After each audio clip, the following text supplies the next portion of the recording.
Greetings and welcome. Hello. I am here with Robbi Robb of Third Ear Experience, and I'm going to digress a little right off the bat and tell you a short story about when I got in my car to go somewhere on a Sunday afternoon around 4 o'clock, and they were playing Third Ear Experience on the local channel. And the local channel is a desert of current pop music, and Third Ear Experience completely transformed that channel from what I had normally experienced. It was mesmerizing. I was so shocked to be hearing that coming out of Z1077. But Wow, I didn't know that. I didn't know that they ever played us. well, you were on the local new music show with Pat. Yeah, Wow. he picked one of your tracks. It was really great. It was a great moment. Nice. So, what did you hear all those years ago that got you started musically to be where you are today? Well, I had a kind of a weird upbringing. I was brought up on a Tibetan monastery Wow. run by my mother, who was supposed to be a guru, and was very annoying because I myself was listening to, Jimi Hendrix and stuff like that, but it was a quiet environment. Everyone had to be quiet all the time, But one of the monks left a sitar, and I grabbed that sitar and I figured it out, and I had an album there, and I worked out this one piece. And sorry, I'm in busy here. And so the thing was that many years, a couple of months later, he came back and he took the sitar, the monk that left the sitar. So I took my guitar and I scalloped the neck. I dug the frets out to try so I can try and get that bend in the guitar. It was a terrible job. I actually think that I probably was the first person in the world ever to scallop a guitar. Because I know that a couple of years later, John McLaughlin did a similar thing. But I was very into that. There's three parts to the Indian music, and the first part is where you explore the mode or the scale or whatever you're going to use, but without timing.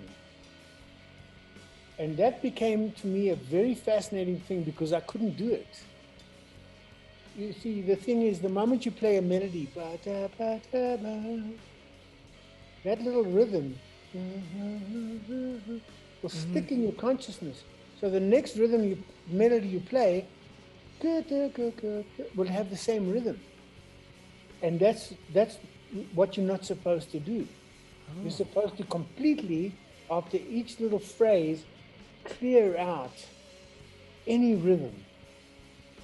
And it's called alak, the first section. And that really, really fascinated me. I was like, how the hell do you do that? And even now, 40 years later, I can maybe do 2 minutes of that. And so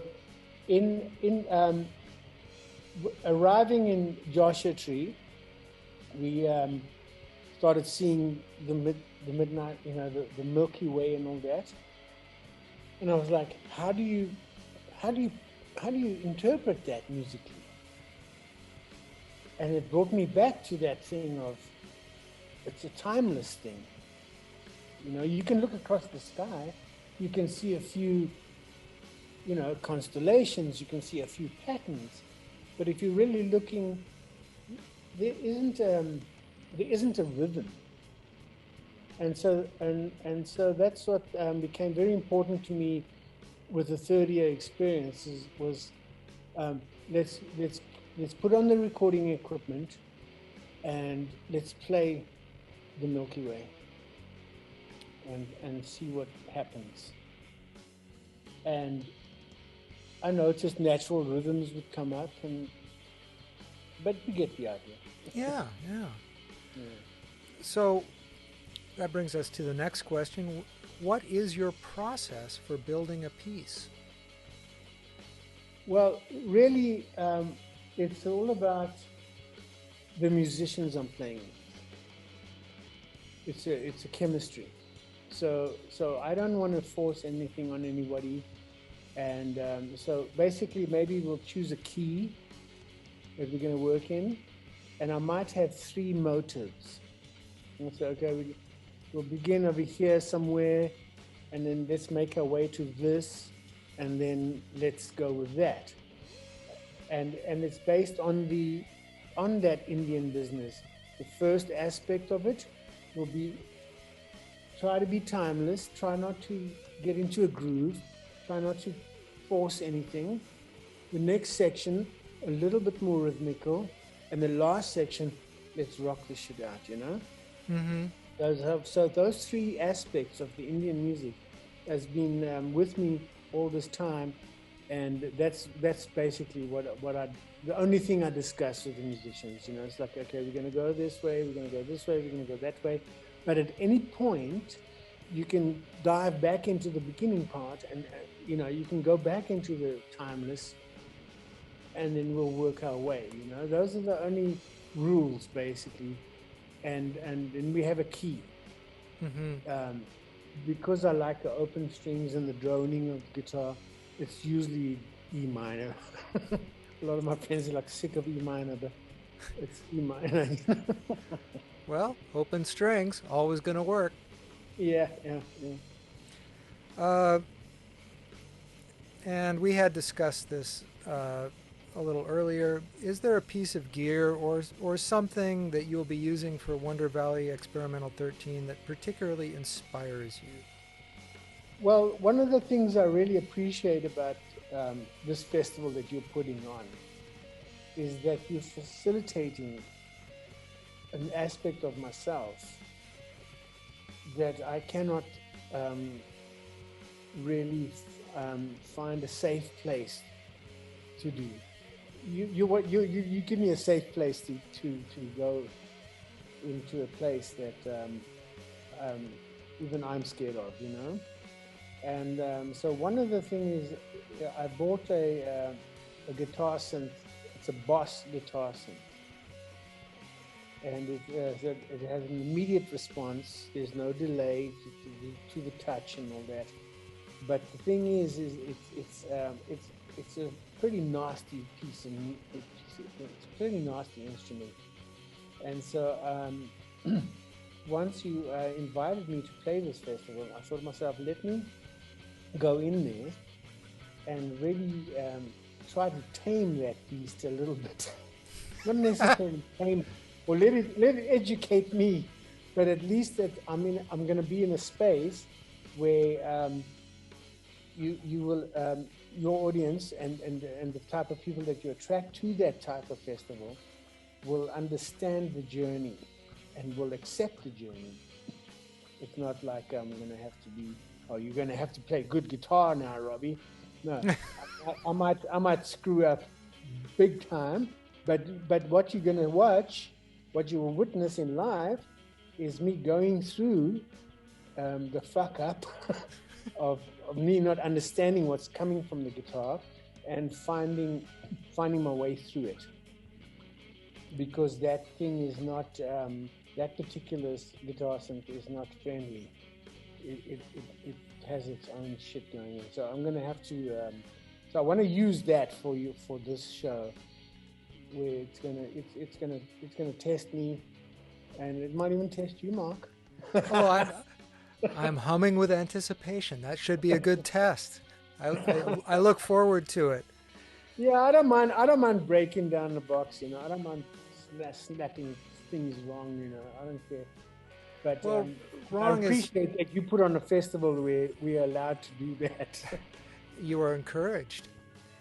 And that brings us to the final and my favorite question. How does living in the desert influence your music?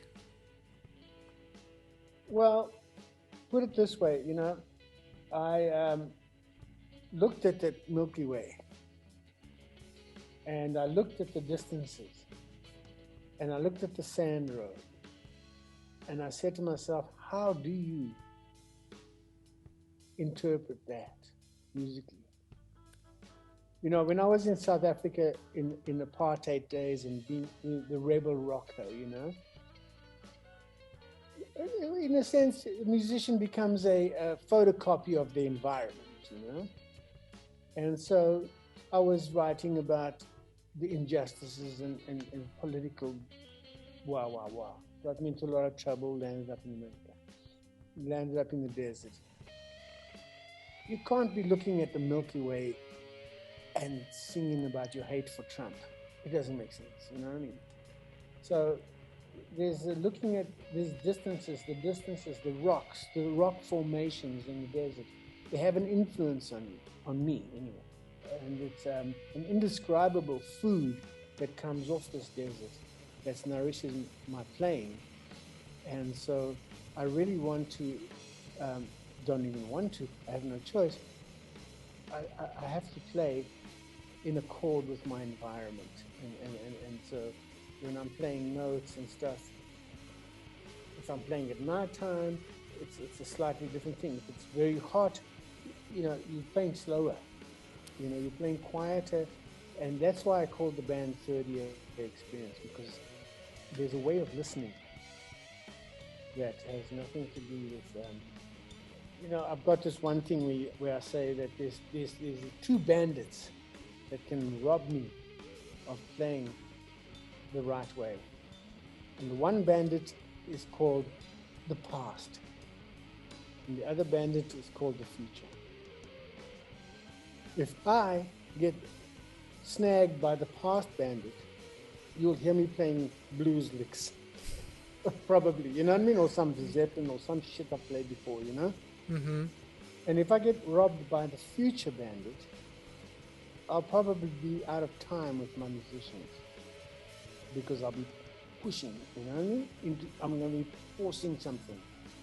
And so there's this very thing about living in the desert is we're forced into a silence, we're forced into a presence that is indescribable. It's an indescribable food. And if you can shut up the past and not worry about where you're going to go to, Right. you will end up in this particular awesome place where sometimes I'm watching my guitar and I'm looking at it and I'm like, fuck, that's, wow, okay, what? You know, I'm riding that bugger. I'm not playing it anymore, you know? But you have to shut up, you know? Right. And pay attention. Be in the minute. Yeah. Well, And I don't believe in the word now. I've got a new word for it. oh, what's that? It's called the come gone. Come gone. Come gone. Yeah. It's not now. It's already come. It's gone. So there's a way of playing. It's like, oh, it's gone. Oh, it's gone. Oh, it's gone. I love it. I love it. Well, Robbi, thank you so much. I really appreciate the interview, and I'm looking forward to what the guitar synth brings. Yeah, Bring it on. Yeah, we'll have a look. All right. Thanks a lot. Thank Have you a good very day. much. I really appreciate. Thank you very much for doing what you're doing. It's very important. I think it's one of the most valuable festivals that I know of, and I appreciate that you're doing that. Well, thank you very much. Yeah. Okay, we're going to end her up now.